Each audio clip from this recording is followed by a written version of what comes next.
ምን ነው? አይ ምንም እንዲሁ ዝም ብዬ ነው። ወይ ክብሩም ነርቫችን እኮ እዚህ ልውስጥ ነው ያለው።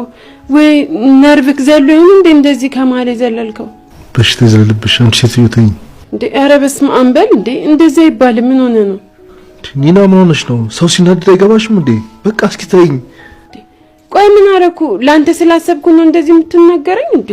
ሆ በቃ አንዴ ዝም ብዬ ከራሴ ጋር ያለው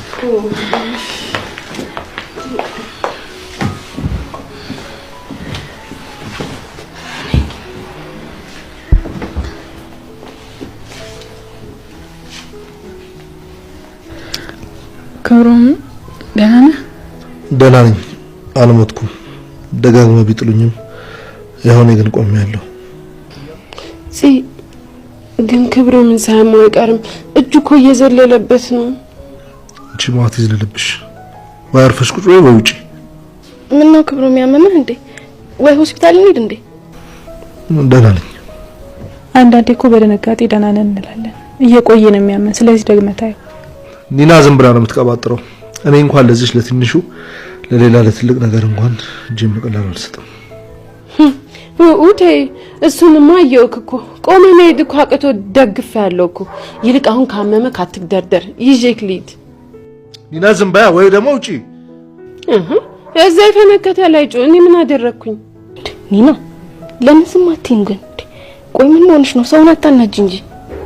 ሲጀምር እኮ የኒና ቋሚ ስራዋ ሰው ማናደድ ነው። ኡፍ በቃ ተውኝ። ድሮ ምን ለሰው ሳስብ አይሆንልኝም። እንደፈለጋችሁ እሺ። ኒናን አስቆረፋችኋት እኮ። በቃ እኔም ገብቼ ልተኛ። ካሁን በኋላ ጠያቂ ያስፈልገኛል። እኔም ልቤም ደህና ሆናለሁ።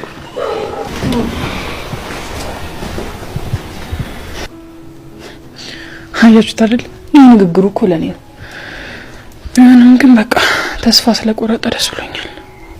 አይዞን እንግዲህ እኔም እኮ የምፈልገው ይሄንን ግን ፍቅሩ ላይ ሆነልን ፍቅሩን ትተነው ጥሩ ጓደኛ ማቾች መሆን እንችል ነበር። ሁሉም ሰው እኮ ፍቅርን ሲጀምር መጨረሻ ያምራል ብሎ ነው እንጂ በላሻል ብሎ አይደለም። ኧረ ጥሩ ነው።